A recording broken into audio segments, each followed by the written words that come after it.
Zacarías capítulo 9. Hermanos, esta es la palabra del Señor. Profecía de la palabra del Señor contra la tierra de Adrac y Damasco, su lugar de reposo, porque hacia el Señor están puestos los ojos de los hombres y de todas las tribus de Israel. Y también contra Atam, que linda con ella, y contra Tiro y Sidón, aunque sean muy sabias.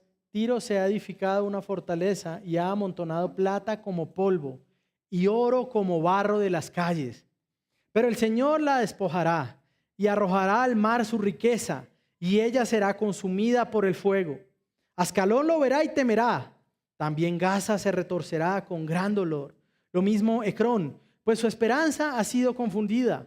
Además, perecerá el rey de Gaza, y Ascalón no será habitada. Un pueblo bastardo habitará en Asdod, y yo destruiré el orgullo de los filisteos. Quitaré la sangre de su boca y sus abominaciones de entre sus dientes. Entonces él será también un remanente para nuestro Dios. Será como una tribu en Judá, y Ecrón como el Jebuseo. Pero yo acamparé junto a mi casa como un guardián, para que nadie vaya ni venga, y no pasará más sobre ellos el opresor, porque ahora vigilo con mis ojos. Regocíjate sobremanera, hija de Sión. Da voces de júbilo, hija de Jerusalén. Tu rey viene a ti, justo y dotado de salvación, humilde, montado en un asno, en un pollino, hijo de asna.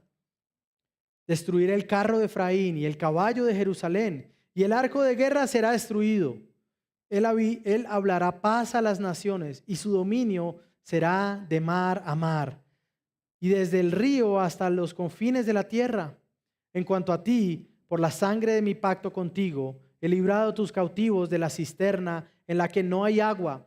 Vuelvan a la fortaleza, oh cautivos de la esperanza.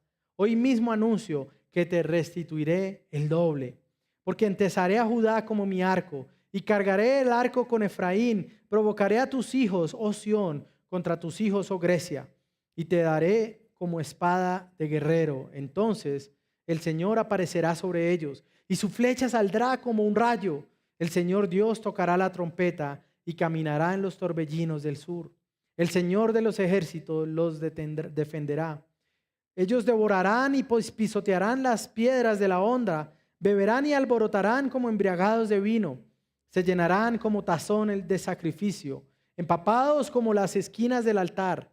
Los salvará el Señor su Dios aquel día, como rebaño de su pueblo, porque como piedras de una corona brillan sobre su tierra. Pues cuánta es su gracia y cuánta su hermosura. El trigo hará florecer a los jóvenes y el vino nuevo a las vírgenes. Gloria sea al Señor. He titulado mi mensaje esta mañana, mis hermanos, Alegrémonos rebaño, nuestro Rey ha venido y volverá. Estamos entrando en la última parte del mensaje del profeta Zacarías y nos encontramos en este anuncio de la llegada del reino de Dios. Él manifestará su reinado a todo el mundo. Sin embargo, a pesar de que este anuncio es glorioso, también debemos entender algo que es difícil, y es que la victoria no viene si no hay sufrimiento y no hay conflicto.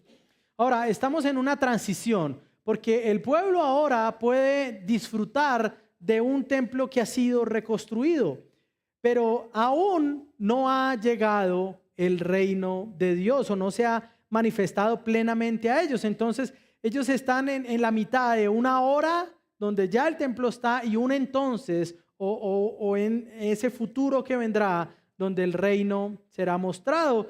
Y plenamente, digamos, pudiéramos entender o tratar de entender esto. Bueno, precisamente yo lo tenía preparado antes, ahora es providencial, precisamente cuando pensamos en una labor de parto, ¿no?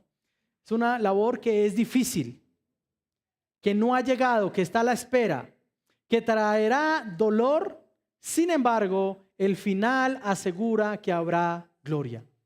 La venida del reino de Dios traerá consigo dificultad, dolor, juicio para muchos, pero al final traerá gloria a pesar de que el proceso sea doloroso. Barry Webb decía que todos sufren a medida que el final se acerca. No solo sufren los enemigos de Dios en este final del relato de Zacarías, sino que también sufrirá su pueblo, su Mesías, e incluso Dios mismo sufrirá en este proceso. Todos están involucrados en el conflicto final entre el bien y el mal.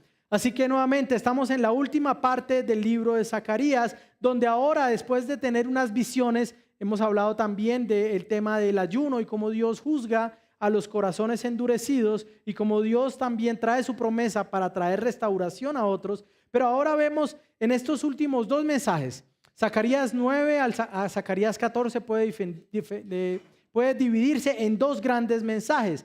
El capítulo 9 al 11 muestra el primer gran mensaje, el primer gran oráculo, y los capítulos 12 al 14 el oráculo final. El contenido de estos mensajes es el mensaje o el anuncio de que el reino, la llegada del reino es inminente.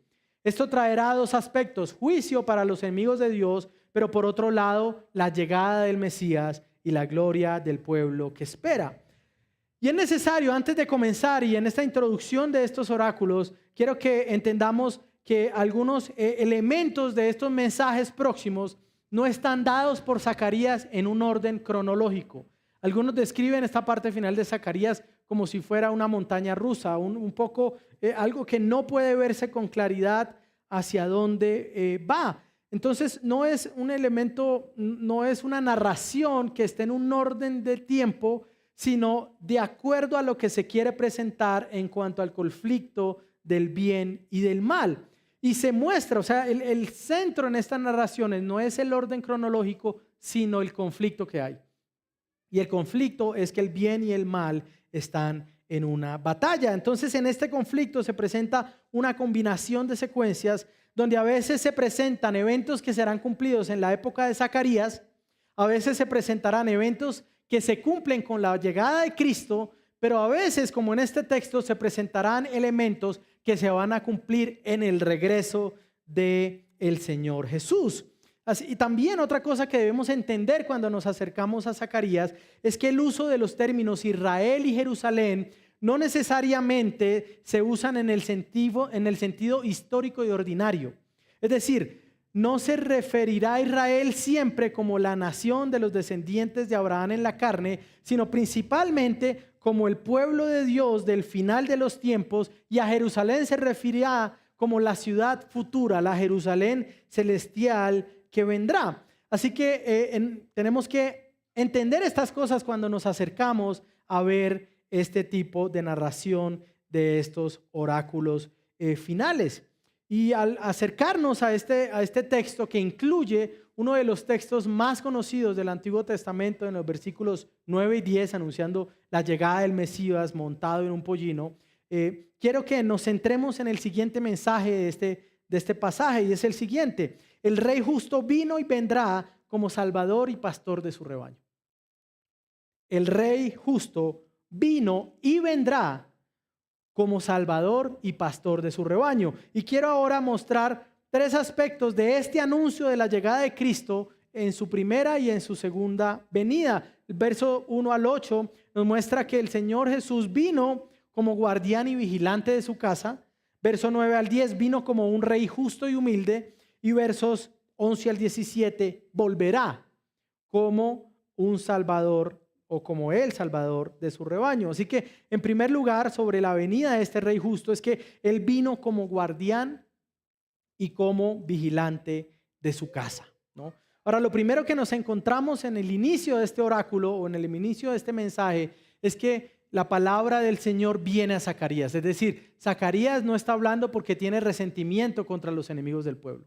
Viene la palabra del Señor, y la palabra del Señor es la que anuncia que habrá destrucción para estas ciudades que simbolizan naciones enemigas del pueblo de Israel. Ahora, sobre estas naciones que se habla de enemigos, podemos decir que podemos dividirlas en tres. Usted ve que hay varios nombres: Ecrón, Gaza, Ascalón, pero realmente estas ciudades apuntan a tres reinos que históricamente habían sido enemigos de Israel. El primer reino es el reino de Filistea, o los filisteos, que fueron enemigos del pueblo cuando ellos entran a la tierra prometida. Si usted quiere conocer un poco más, puede leer el libro de los jueces, ¿no? La historia de Sansón, la historia de Gedeón, de Jefté, todo eso se encuentra en la época de los jueces, cuando los filisteos eran los enemigos del pueblo de Israel. Ascalón, Gaza, Ecrón y Asdod son ciudades que pertenecen a ese reino. Luego se habla acerca del reino de Siria, representada por su capital Damasco, que fue enemiga más que todo en el siglo IX, es decir, no fue enemiga al mismo tiempo que Filistea, y el reino fenicio, cuyas ciudades principales eran Tiro y Sidón, y en este sentido Dios anuncia el juicio a estas naciones, pero lo particular es que Tiro y Sidón o el reino de Fenicia nunca había atacado a Israel militarmente. Sin embargo, era una nación que ejercía una oposición un poco diferente, es decir, no por las armas, pero sí por medio de su orgullo y la confianza en la prosperidad. Es decir, eran ese tipo de enemigo que constantemente buscaba humillar y denigrar a la otra persona, en este caso a la otra nación. Así que la llegada del rey justo como guardián y vigilante se manifiesta en que este rey lo primero que hará es enjuiciar a los que han sido enemigos de su pueblo. Y hay tres aspectos sobre esta llegada y este juicio a sus pueblos. Lo primero es que él despojará a los enemigos de la falsa seguridad y del falso orgullo que ellos tenían. Como he dicho, estas naciones serán enjuiciadas, pero cuando se describe ese juicio, notamos que hay algo común entre ellos. Es decir, que eran naciones orgullosas y eran naciones que confiaban demasiado en sí mismas, ya sea por tener sabiduría y dinero como Tiro y Sidón, o por tener poderío militar como Filistea y como los otros reinos nombrados. Ahora, piense un poco en algo. Y es interesante cómo el lenguaje poético nos describe el tipo de prosperidad que tenía Tiro y Sidón, ¿no? En la forma, esto no es algo literal, nuevamente es algo poético. La forma como se describe la prosperidad de Tiro y de Sidón, usted la puede ver en el verso 3, dice, Tiro se ha edificado una fortaleza y ha amontonado plata como ¿qué? Como polvo, y oro como barro de las calles. Es interesante, si usted va a un lugar donde las calles son de tierra y ha llovido, usted puede ver una cantidad no pequeña de barro. Ahora, la comparación que se hace es que el oro que había en Tiro y Sidón era semejante al barro en las calles de una ciudad. Es decir, esta gente sabía que era tener dinero. Los hombres hoy no tenemos, bueno, al menos muchos de nosotros no sabemos qué es ese tipo de prosperidad. Y ante esa prosperidad lo que dice el Señor, mire, esa prosperidad de estos hombres ante mí no es nada. Dice, por el Señor la despojará y arrojará al mar su riqueza y ella será consumida por el fuego. Ahora, el pecado en sí mismo de Tiro y Sidón no era que eran ricas, no era que tenían oro como barro en las calles, sino era que ellos ponían su confianza en esa riqueza en lugar de buscar al Señor. Y en ese sentido, aunque tengamos mucha menos posesión que Tiro y Sidón, tal vez sí somos parecidos. Porque tal vez nuestro corazón, aún teniendo poco, busca atesorar las posesiones como una fuente de seguridad. Pero dice el Señor que estas fuentes al final son vanas, ¿no? Son vanas. Ahora la pregunta es, bueno, tal vez tu fuente de seguridad no es el dinero. Bueno, ¿cuál es tu fuente de seguridad? ¿Cuál es tu fuente de seguridad? Si no es Dios, ¿dónde estás poniendo tu fuente de seguridad? Los versos 6 y el 7 nos hablan de ese juicio a los filisteos, pero a pesar de que nos habla de ese juicio terrible contra ellos, nos da algo inesperado, y es que hay un anuncio de gracia, versos 6 y 7. Dice, un pueblo bastardo habitará Asdod, y yo destruiré el orgullo de los filisteos. Nuevamente, no un orgullo en este caso por las posesiones, sino un orgullo por el poderío militar. Destruiré el orgullo de los filisteos. Quitaré la sangre de su boca y sus abominaciones de entre sus dientes, ¿no?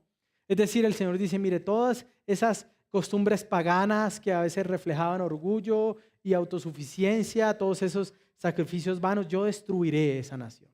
Sin embargo, en la NTV lo pone que los que sobrevivan de esa destrucción, en la parte segunda del verso 7, dice, entonces él será también un remanente para nuestro Dios, será como una tribu en Judá y Ecrón será como el Jebuseo. Es decir, a pesar de que se está anunciando un juicio terrible contra los filisteos, Dios dice, algunos van a sobrevivir, habrá un remanente. Y ese remanente vendrá a mí. Ese remanente de Filistea será mi pueblo. Ahora, si usted habla con un judío de la época de Sansón y usted le dice, mire, el Señor anuncia que algunos de Filistea van a ser como si fueran una tribu de Judá, tal vez lo matarían a pedradas. Pero lo que hace el Señor es anunciar, no todos mis enemigos perecerán. Es más, algunos enemigos vendrán a ser parte de mi pueblo. Mis hermanos, esto es como una predicación que hace en el mensaje de Zacarías acerca del Evangelio. La proclamación del Evangelio es que el rey derrotará a sus enemigos, pero no solamente enjuiciándolos y destruyéndolos, sino en una manera más gloriosa. Ahora usted puede decir, bueno, pastor, ¿qué es más glorioso que demostrar poderío militar y destruir a los enemigos de una nación? Hay algo más glorioso y es convertir a tus enemigos en tus hijos. El asunto es que ningún hombre puede hacer eso.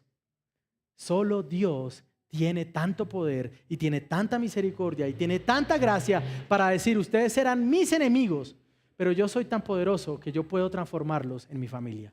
Yo soy tan poderoso que yo puedo hacer que ustedes sean como si fueran una tribu de Judá. La identidad de los filisteos será cambiada por el rey que se anuncia, tal como nuestra identidad también ha sido transformada. Hermanos, usted y yo éramos como esos filisteos que sobrevivieron a la destrucción. Usted y yo éramos enemigos acérrimos del Rey de Reyes y el Señor en su misericordia cambió nuestro corazón y nos hace ahora parte de su pueblo. La Biblia lo anuncia, nosotros éramos enemigos, pero ahora somos reconciliados. Primera de Pedro capítulo 2 versículo 10 dice, los que no eran pueblo, ahora serán hechos pueblo. Hermanos, cuando el Señor desee, Él puede cambiar nuestro corazón y cambiarnos de enemigos a hijos. Tal vez usted está acá hoy, tal vez, no sé, alguien lo invitó y está acá y está pensando, bueno, tengo que aguantar solo unos 40 minutos más y ya puedo irme y ya me quito de encima de estas invitaciones constantes a la iglesia. Pues yo puedo decirle algo, aún para usted hay esperanza. Aún para usted que se proclama o se ha proclamado en el pasado enemigo de Dios, hay esperanza. El Señor dice que Él es tan poderoso que puede hacer de alguien como usted, enemigo de Dios, alguien que venga a ser su hijo. La invitación entonces es, bueno, venga el Señor. Él puede cambiarlo. Es más, puede que lo esté haciendo en este momento. Pero también es una buena noticia para aquellos de nosotros que en algún momento endurecemos nuestro corazón contra el Señor, aunque ya lo conozcamos. Es una buena noticia porque nos dice que el Señor si puede hacer a sus enemigos hijos, ¿cuánto más no puede hacer que los hijos que se apartan o que se rebelan vuelvan a amarle y a abrazarlo en su gracia? Al final de cuentas, el pueblo de Dios será todo aquel que reconozca y ponga su confianza en el Dios de Israel, tanto gentiles como judíos, tanto israelitas como filisteos. Y esta es una gloriosa noticia, es la llegada de ese rey que convierte a enemigos en su preciada posesión. El rey entonces viene como salvador de su pueblo, enjuiciando a sus enemigos y transformando a algunos de ellos en su pueblo. Pero su anuncio también incluye otra promesa y esta es la segunda parte de este enjuiciamiento y es que el verso 8 nos muestra que él acampará o habitará junto a su casa como guardián o también se puede traducir como guerrero, verso 8, pero yo acamparé junto a mi casa como un guardián, para que nadie vaya ni venga, y no pasará más sobre ellos el opresor, porque ahora vigilo el pueblo con mis ojos.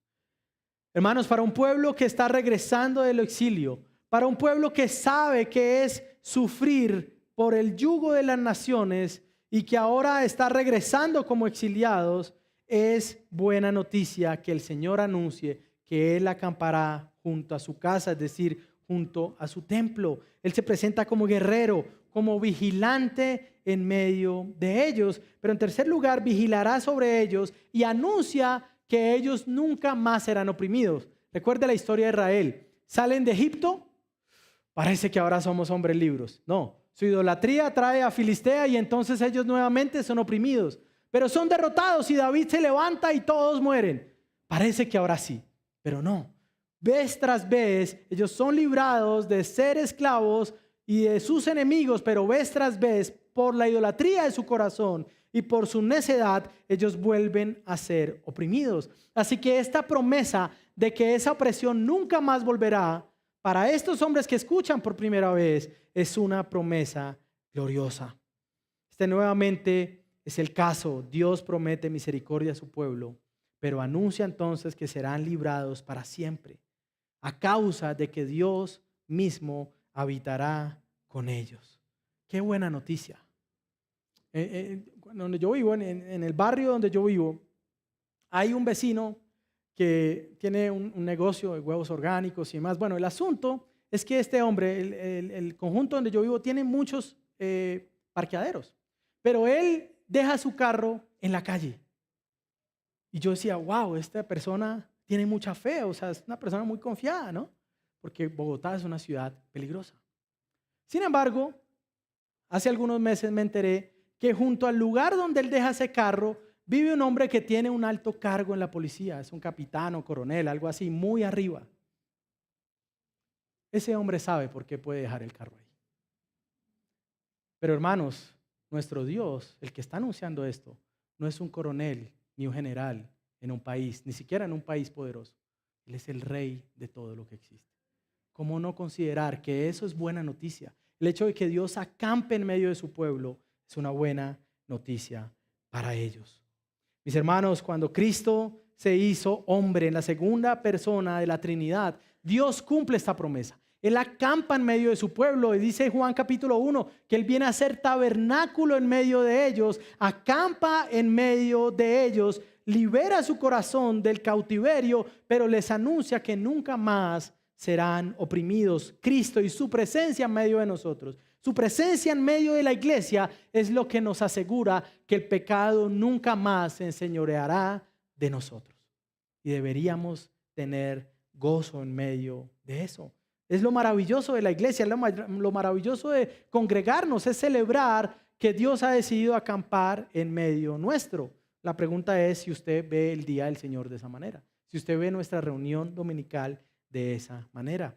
Hermanos, el Rey justo vino y vendrá como Salvador y Pastor de su rebaño. Estos versos iniciales que hablan de la llegada del Rey, enjuiciando a las naciones de norte a sur, terminando en que acampa en su casa y habitando en Jerusalén como guardián, ponen un escenario para que se anuncie la llegada del Rey a su ciudad. Eso me lleva a mi segundo punto, versos 9 y 10. Dice, regocíjate sobremanera, hija de Sión.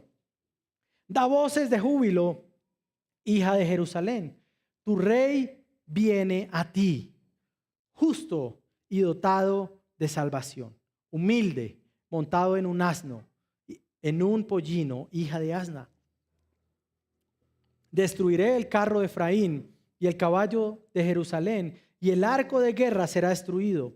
Él hablará paz a las naciones, y su dominio será de mar a mar, y de río, y desde el río hasta los confines de la tierra.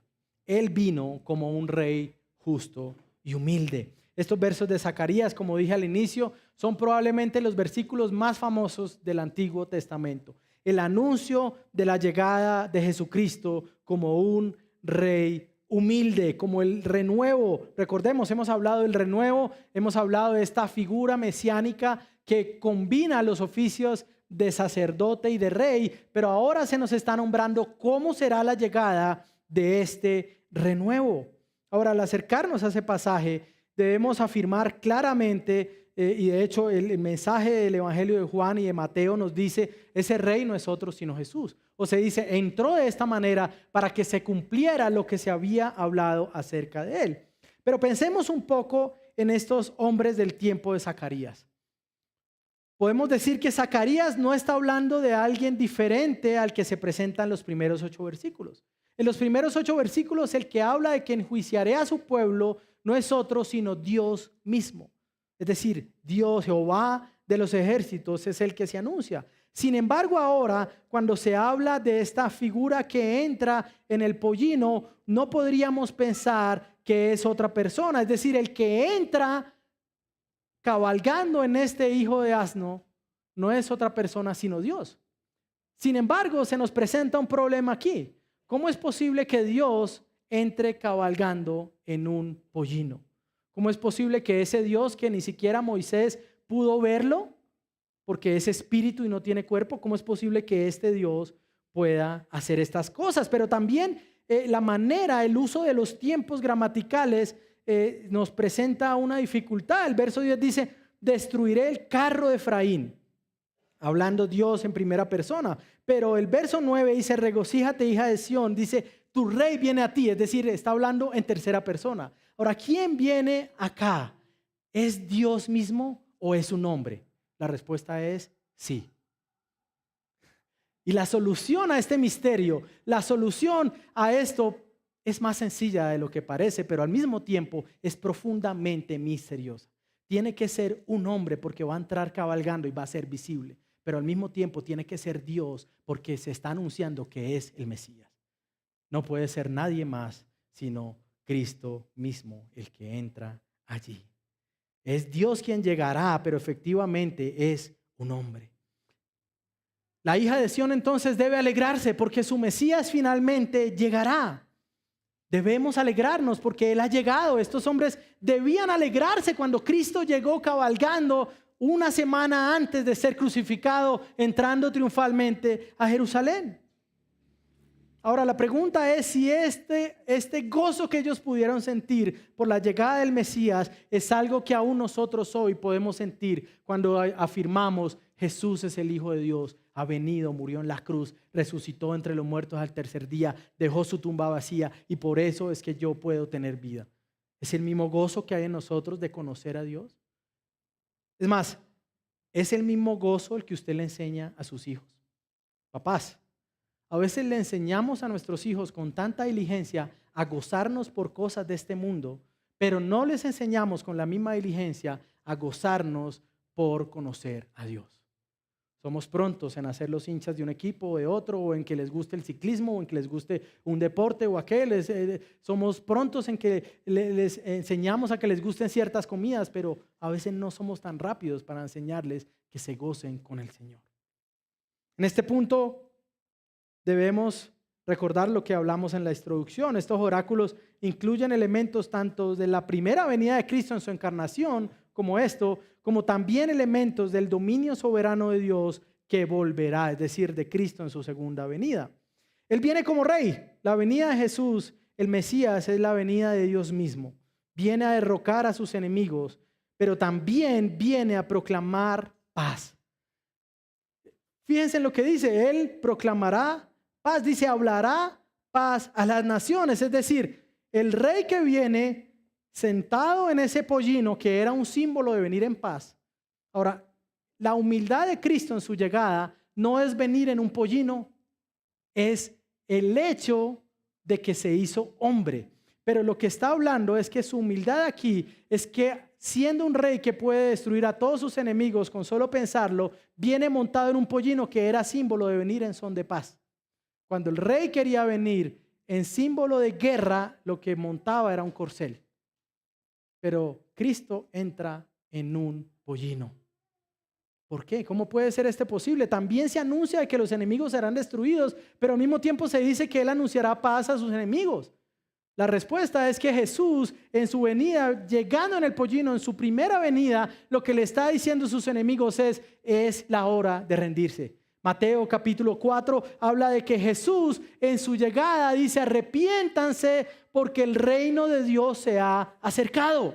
Es decir, Jesús dice, miren, no los voy a destruir ahora, les voy a dar oportunidad de rendición. Les voy a dar una amnistía. ¿Cuál es la amnistía? Aceptarlo a Él como rey. Los términos de la rendición es que lo reconozcan a Él como rey. Y Él vino a esa casa, vino a Jerusalén. Jerusalén presenció esto con la llegada de Cristo. Cristo se presenta como ese rey que puede destruir al peor de los enemigos. Cristo entra a Jerusalén montado en el pollino luego de haber resucitado a Lázaro después de 4 días de muerto. Jesús se presenta como el rey que no le teme a la muerte y les dice a estos hombres, hay una oportunidad para que sean salvos. Sin embargo, este pueblo, a pesar que dijo, Hosana al rey de las alturas, una semana después estaba gritando, crucifíquenlo. Porque ellos a la verdad querían era que el rey entrara en un caballo. Qué tremendo esto, hermanos, en esta primera venida del Señor. Es una tragedia oscura, rechazar al dador de la vida, rechazar al Señor, llevarlo a la muerte. Pero esto fue lo que hizo el pueblo de Israel. Ahora, no todos, algunos lo recibieron, los discípulos, ¿no? Pablo. Muchos judíos aceptaron a Cristo como lo que Él era. Y este es rey que viene humilde, pero que es un rey que es justo. Y es por eso que Él puede salvar. El rey debe ser justo, porque salva justificando a los que son pecadores. Un rey que no es justo ni santo no puede salvar a nadie del pecado. Hermanos, es la justicia del rey la cual puede hacernos a nosotros justos. Es la justicia del rey la razón por la cual sus enemigos pueden ser transformados en hijos. Ahora, en la antigüedad el rey representaba al pueblo en muchos sentidos. Y el aspecto moral era uno de ellos. El pueblo era tan pagano y tan perverso como lo era su rey. O era tan piadoso y tan rendido a Dios como lo era su rey. Por eso la época más gloriosa de Israel fue cuando David gobernó. Porque no solo fue un rey poderoso, sino que fue un hombre conforme al corazón de Dios. Ahora, hermanos, Cristo es el rey que tiene, el único rey con justicia moral perfecta. El único en quien el Padre se complacía, aquel obediente en plenitud y cuya justicia puede hacer que hombres como nosotros podamos ser declarados justos. Nuevamente, esa es una razón por la cual estamos hoy acá reunidos, porque reconocemos que solo Cristo y no ninguno de los hombres puede justificarnos. Hermanos, aún hombres que admiremos y que sirven a Dios. Ninguno de ellos tiene poder para justificarnos, porque ninguno de ellos es justo como Cristo lo fue. Y esto es algo que es bueno recordarlo esta semana después de tantos zarandeos. Que celebramos a Cristo, no celebramos ninguna figura, no celebramos al pastor que predica porque él no tiene poder para justificar a nadie.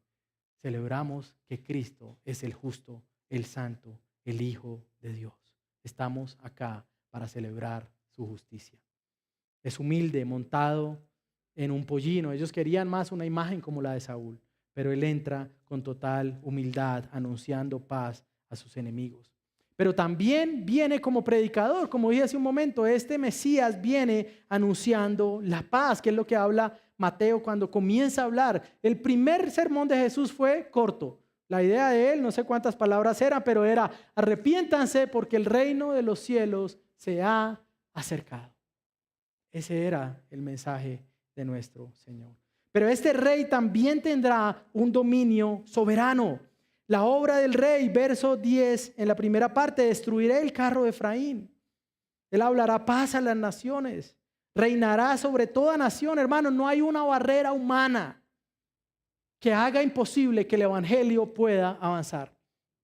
Esta semana con el pastor Dani tuvimos reunión con uno de nuestros pastores amigos que está en España, y hay un proyecto, estamos hablando de un proyecto de construir un seminario misionero en Sevilla, al lado del estrecho de Gibraltar, para enviar misioneros a Marruecos y predicar el evangelio en el Medio Oriente, porque para nosotros los latinos es más fácil. No, pastor, pero ¿cómo se le ocurre? Es peligroso y las iglesias allá todos los domingos se reúnen. No, es que el rey en el que creemos no conoce de barreras, porque Él es Señor de señores, Él es Rey de reyes y Él gobierna sobre todas las naciones. Reinará sobre toda nación, no hay barrera humana que lo detenga. Y es por eso que nosotros anunciamos de este Salvador. El reino ilimitado de Cristo nos mueve a las misiones. Es lo que nos debe llevar a anhelar plantar nuevas iglesias. Es lo que nos lleva a proclamar este rey para que todos vengan a Él. Hermanos, somos una iglesia y debemos ser una iglesia que crea que el reino de Cristo sigue avanzando. Pero no solo que sigue avanzando, sino que usted y yo somos parte de ese avance. Hermanos, el Rey justo vino y vendrá como Salvador y pastor de su rebaño. La venida de este Rey debe llevar a gozarnos, a alegrarnos, porque Dios es tan poderoso que salva aún desde la humildad. Él no necesita el poderío de los hombres. Esto nos alegra y nos lleva al agradecimiento. Pero el mensaje de Zacarías no sería todo cumplido con la entrada de Jesús a Jerusalén. Su mensaje incorpora elementos que se cumplirán en su regreso, lo cual ahora nosotros estamos esperando. Es decir, los dolores de parto que sentía Israel en ese momento, ya se construyó el templo, pero el Señor no ha llegado, son parecidos a los que ahora sentimos nosotros. Cristo ya vino, pero ahora regresará. Estamos anhelando y esperando el regreso del Señor, pero ese tiempo será doloroso.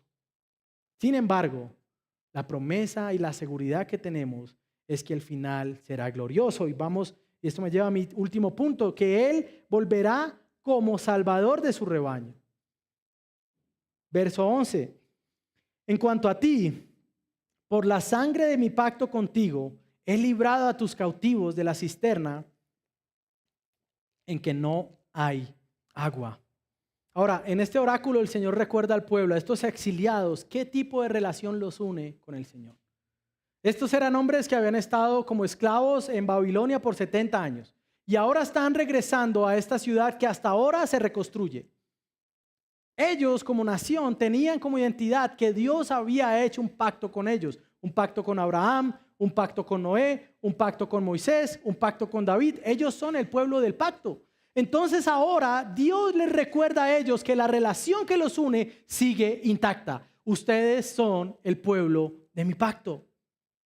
Los cautivos serán librados. Ahora no por la sangre del pueblo, sino con la sangre del pacto, con la sangre que Jesucristo, el Hijo de Dios, el Mesías, selló su pacto en su regreso. Todos los pactos tenían que ser sellados con sangre. El pacto con Abraham fue sellado con sangre, el pacto con Moisés y con el pueblo de Israel en el Sinaí fue sellado con sangre, y el pacto con nosotros, con su pueblo, el nuevo pacto en Cristo, también es sellado con sangre. Hebreos capítulo 12, versículo 24 dice lo siguiente. Dice, y a Jesús, el mediador de un nuevo pacto, y a la sangre rociada que habla mejor que la sangre de Abel.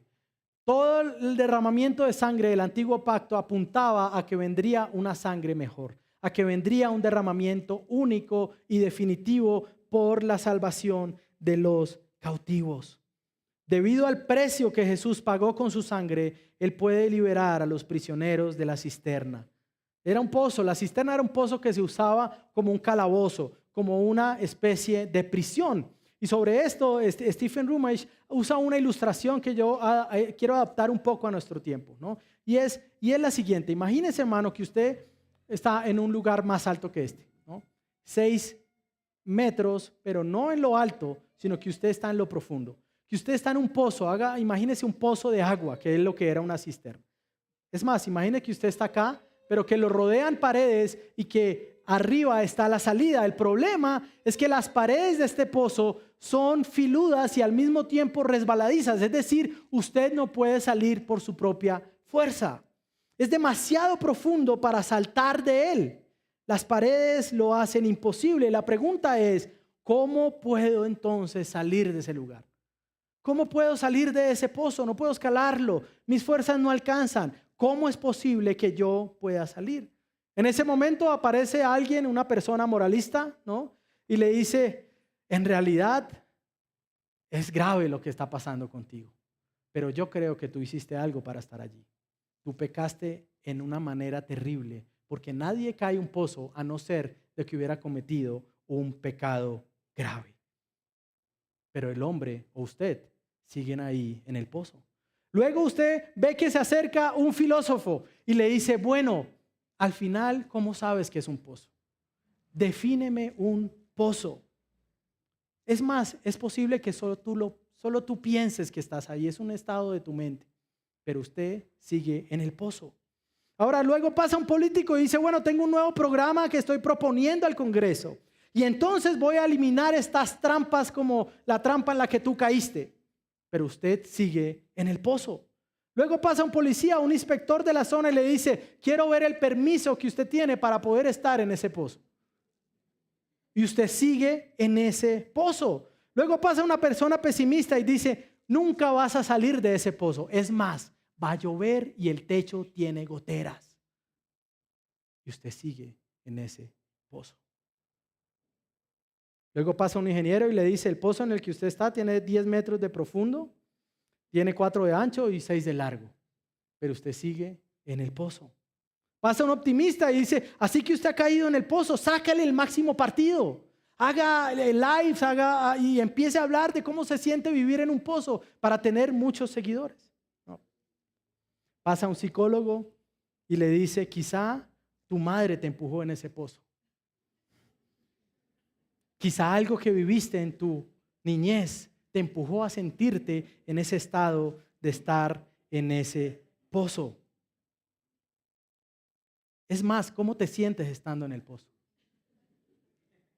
Pero usted sigue allí. Pasa una persona que se compadece de sí misma y le dice, tú no sabes qué es estar en un pozo. Si vieras mi pozo, pero tú sigues allí. Pasa un predicador falso que no conoce a Cristo y le dice, quiero que notes 3 cosas en el pozo. Es profundo, es oscuro y está sucio. Pero tú sigues en ese pozo. Pero entonces viene Jesús. Usted se había preguntado, ¿alguien podrá verme? ¿Alguien me amará lo suficiente para sacarme? ¿Alguien tendrá la fuerza que se necesita para que yo pueda salir de este pozo? Pero entonces viene Jesús, te toma de la mano y te saca.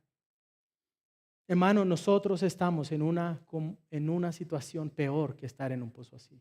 Nuestra situación de pecado es más desesperada que la que pueda sentir estando allí. Y tal vez mientras yo decía el tipo de personas, usted tal vez se llenaba de expectativa y tal vez ahora sí, pero usted sigue en el pozo. Solo Jesús puede otorgar paz y salvación. Dice el mismo Stephen, dice cuando necesitamos salvación y liberación, nosotros miramos arriba del pozo de nuestro pecado y nos preguntamos, ¿alguien me ve? ¿Alguien me ama tanto como para sacarme de aquí? ¿Alguien tiene tanta fuerza? ¿Alguien sabe cómo bajar y cómo levantarme?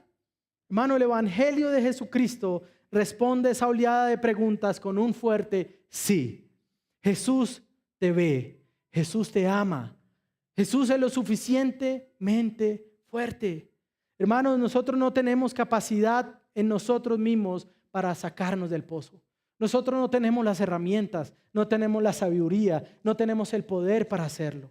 Solamente Jesús puede hacerlo.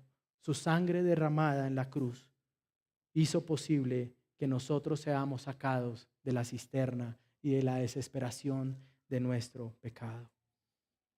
Pero no solo anuncia que saldrán, dice que los que fueron afligidos también serán bendecidos. Dice, cautivos de la esperanza, hoy mismo anuncio que los restituiré al doble. Ellos serán bendecidos. Pablo habla, las aflicciones del tiempo presente no son comparables con la gloria venidera. Ahora en su venida Él también se muestra como conquistador. Dice que Él destruirá a sus enemigos, que las flechas serán como si fueran rayos, como si fuera un torbellino. Él aparece sobre su pueblo mostrando que Él mira sobre todas las cosas y que Él puede venir como una tormenta furiosa para salvar a los que pertenecen. Pero también viene como un pastor que cuida su rebaño, verso 16a. Lo salvará el Señor su Dios aquel día como rebaño de su pueblo. El renuevo que vendrá, el guardián, el guerrero que cuida de los suyos, también es un pastor que los cuida tiernamente. Cristo mismo en varias ocasiones dijo, yo soy el buen pastor. Y el buen pastor da su vida por las ovejas. Y el buen pastor habla a sus ovejas y sus ovejas lo siguen. El buen pastor nos conoce, hermanos. Este rey, este pastor que se anuncia aquí, conoce nuestras vidas y ha dado su propia sangre, la sangre del pacto, para que usted y yo podamos ser librados del pecado y de la muerte. Hermanos, si esto no es razón para celebrar y darle gloria al Señor, usted tiene un grave problema. Dios es glorificado en que Cristo sea pastor de sus ovejas. Esta imagen en el Antiguo Testamento también se refería a los reyes. A veces a los reyes se les decía pastores, ¿no? Dios es glorificado en que muestra al Padre como pastor que cuida de los suyos. Pero también habla más, verso 16b, dice, como rebaño de su pueblo, porque como piedras preciosas de una corona brillan sobre su tierra. Hermanos, a veces por enfatizar la soberanía de Dios, pasamos por alto el tierno cuidado y el amor que el Señor tiene por nosotros. Fíjese esta imagen tan maravillosa. Yo nunca he tenido la oportunidad de ver en vivo una corona. Todavía hacen, ¿no? Con diamantes y todo. Yo nunca había visto eso. Lo he visto en películas, ¿no? Películas de robos y esas cosas. Y uno dice, wow, qué hermoso esas piedras. Pero casi siempre esas coronas famosas de esas cadenas de joyerías maravillosas no se la ponen a cualquier persona. Se la pone generalmente a una mujer, ¿no? Una modelo con rasgos perfectos, etcétera, etcétera. Ahora, esa mujer hace, o el portador de la corona hace que la corona adquiera valor.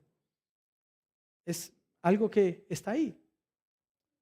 Se nos habla de que nosotros somos vistos por este rey que viene humilde en el pollino, por este rey que también es pastor. Este rey que es coronado como Señor de todas las cosas, dice que nos atesora a nosotros, que venimos a ser como piedras de una corona. Esto es algo hermoso, hermano. La manera como el Señor ve a sus rescatados. La manera como el Señor ve a los que éramos sus enemigos. La manera como el Señor ve a hombres y mujeres como usted y como yo, que no queríamos tener nada que ver con Cristo. Pero que a pesar de eso, Él nos sedujo, cambió nuestro corazón para que ahora nosotros lo veamos a Él y digamos, Señor, tú eres glorioso. La belleza de Cristo es la belleza que se imparte a su pueblo. Es a causa de Él que su pueblo puede ser visto como valioso y como bello. Es la bondad y belleza de Jehová la que se imparte a su pueblo, lo que nos hace hermosos. Estamos siendo transformados a imagen de su Hijo, y cuando Él venga por segunda vez, esta gracia y hermosura finalmente serán mostradas a todos los hombres. Hermanos, gloria a Dios porque no seremos como somos para siempre. Gloria a Dios porque seremos librados del pecado. Gloria a Dios porque aún en su misericordia seremos librados de la enfermedad y de la muerte. Seremos librados de los efectos del paso del tiempo. Esto es algo maravilloso, esto es algo glorioso. Primera de Juan, capítulo 3, el apóstol dice, amados, ahora somos hijos de Dios y aún no se ha manifestado lo que habremos de ser. Pero sabemos que cuando Cristo se manifieste, cuando el dueño de la corona se manifieste, nosotros seremos semejantes a Él, porque lo vamos a ver como Él es. Y todo lo que Él y todo el que tiene esta esperanza puesta en Él, se purifica así como Él es puro. Hay un futuro glorioso para los hijos del Señor. Hay un futuro donde la dificultad, las pesadillas y la aflicción y el hecho de servirle aún con aflicción en el corazón pasará. Habrá un momento donde el pecado ya no tocará la puerta. Habrá un momento donde la muerte ya no será un visitante inesperado, sino simplemente un vago recuerdo para el pueblo de Dios. Finalmente él termina con anunciando esa gloria futura usando imágenes que son sacadas de la agricultura. Dice, pues cuánta es su gracia, verso 17, y cuánta su hermosura. Está hablando de la hermosura del pueblo del Señor. Dice, el trigo hará florecer a los jóvenes y el vino nuevo a las vírgenes. Esta figura sacada de la agricultura nos muestra esa prosperidad futura del pueblo de Dios. En cuanto al trigo, es una imagen de la salud física, y en cuanto al vino, y lo que se habla allí es una señal de la prosperidad que el pueblo de Dios recibirá por parte de su Mesías. Será, wow, al final entonces sí vamos a ser millonarios, pastor. Si usted está pensando eso, usted no entendió nada y tiene que volver a ver el sermón. La hermosura será, wow, estaremos con Él en el lugar donde Él será tan majestuoso, tan brillante y tan glorioso que lo más común del lugar, que es el piso, será visto como oro, pero será tan insignificante que ni siquiera querremos tocarlo, porque Él estará en medio de nosotros. Cada imagen es un aspecto de la gloria de Dios, la imagen del rey, la imagen del pastor, la imagen de la corona. Todo nos habla sobre esta gloriosa venida de Cristo. Él es glorificado en el poder que conquista, en el cuidado del rebaño, en el deleite y el tesoro que encuentra en su pueblo y en la fuerza y belleza que otorga a quienes lo siguen. Para marcar una diferencia en Cristo, Dios llama a su pueblo a reflejar su gloria. Mis hermanos, el Rey justo vino y vendrá como Salvador y Pastor de su rebaño. Mis hermanos, el Señor anunció la llegada del Mesías que salvaría a su pueblo y traería nuevamente paz a los suyos. Estos hombres que escucharon este mensaje no lo pudieron ver. Ellos no pudieron ver la plenitud del cumplimiento de los anuncios, pero Dios les concedió que pudieran ver el templo siendo reconstruido. Y solamente con ver ese pequeño pedazo, esa pequeña imagen de la gloria del reino de Dios, ellos fueron llevados al gozo. Esdras nos habla acerca de eso al final del capítulo 2, si no estoy mal. El pueblo celebró y gritó tanto que alrededor pudieron escuchar solamente cuando pusieron las bases del templo. Estos hombres que escucharon este mensaje no vieron esa plenitud, pero siglos después de estos anuncios, Jehová finalmente enviaría a su rey, a su Hijo eterno. Él vendría anunciando paz a los hombres y mostrándose Él mismo como el que podía dar esa paz. Su vida justa y perfecta demostró que Él era el único que podía salvarnos de nuestra injusticia y de nuestro pecado. Hermanos, su entrega para sellar con su sangre el nuevo pacto es lo que asegura que nosotros, los que estábamos cautivos en ese estado, peor que estar en ese hoyo, podamos hoy tener esperanza de ser librados. Su poder para salvar, aún desde la debilidad de su encarnación, demuestra la gloria de su majestad y la sabiduría del divino plan de la Trinidad. Su cuidado tierno de nosotros como el buen pastor refleja el bondadoso cuidado y la gloria del Señor. Sus anuncios de la bendición futura y eterna de los suyos nos ayuda a vivir en esta tierra, no como los que quieren escapar, no como los que decimos, bueno, pastor, entonces nos conviene más morirnos ya y estar en la presencia del Señor. No nos lleva a desear como los que quieren escapar, sino como aquellos que anhelamos vivir para Él, aún en este tiempo de exilio, esperando el regreso de nuestro Salvador. Son estos anuncios los que nos dan esperanza en el día difícil. Algún predicador decía, en el día difícil, en el día de la aflicción, mire la cruz. En el día de la dificultad, en el día donde parece que no hay esperanza, donde parece que no se puede sumar nada a lo que usted está viviendo, mire a la cruz, mire a Cristo, mire al Señor. Y mírelo a Él como el pastor que nos sigue cuidando.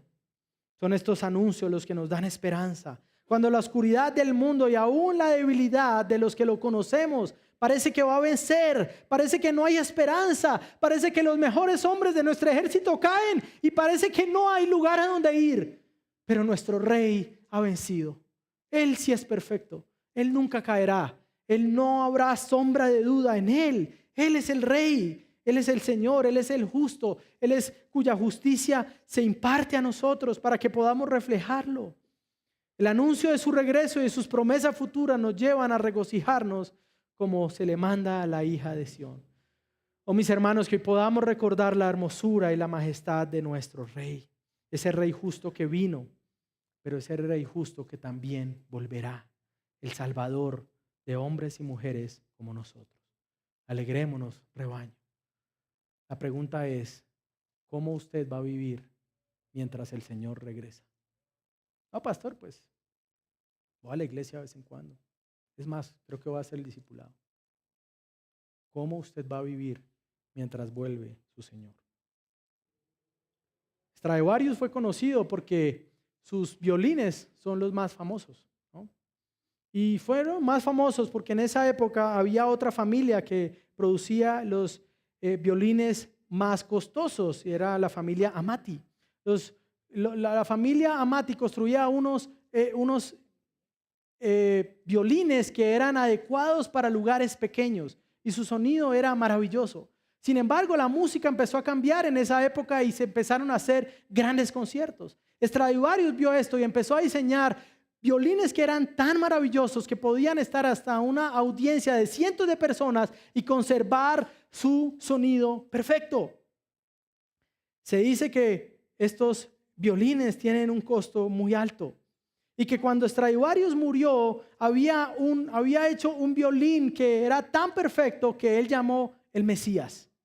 Y lo tenía en su estante y al morir lo recuperaron, tenía unas estructuras en la parte de atrás, parecían atigresadas y tenía un sonido perfecto. Bueno, ellos al final, los que lo encontraron, no lo pudieron entender porque ese violín nunca ha sido tocado. En 300 años nadie ha tocado este violín. Y alguien dice, es el violín más costoso del mundo, está por allá en el Museo de Oxford. Y algunos viven la vida cristiana como si quisieran ser ese violín, guardados allí. El Señor no nos hizo para eso. El Señor no nos hizo para eso. Nos hizo para su gloria, para que le sirviéramos, para que reflejáramos. Este violín pudiera reflejar la gloria de su hacedor Stradivarius. Nosotros estamos llamados a reflejar una gloria mayor. ¿Cómo vamos a vivir? ¿Vamos a pretender estar guardados? Señor, pastor, es que yo soy tan buen cristiano. Hermano, ¿cómo está sirviendo ese Señor? No, portándome bien, ¿no? Y nuestra vida, nuestra salvación es un regalo del Mesías, de Jesucristo. Él quiere que tomes la vida que ha dado y que la usemos para su gloria. Él quiere que digamos, Señor, no voy a dejar mi vida allí guardada. No voy a esconder mi vida, Señor, voy a ponerme en medio de lo que sea que tú tienes para mí y voy a servirte hasta que mis fuerzas se acaben. Mi oración es que nosotros podamos vivir de esta manera. Mi oración es que nosotros podamos reflejar a ese Salvador que vino, que nos ha salvado y que volverá como pastor de su rebaño. Padre, gracias por este tiempo, por tu iglesia.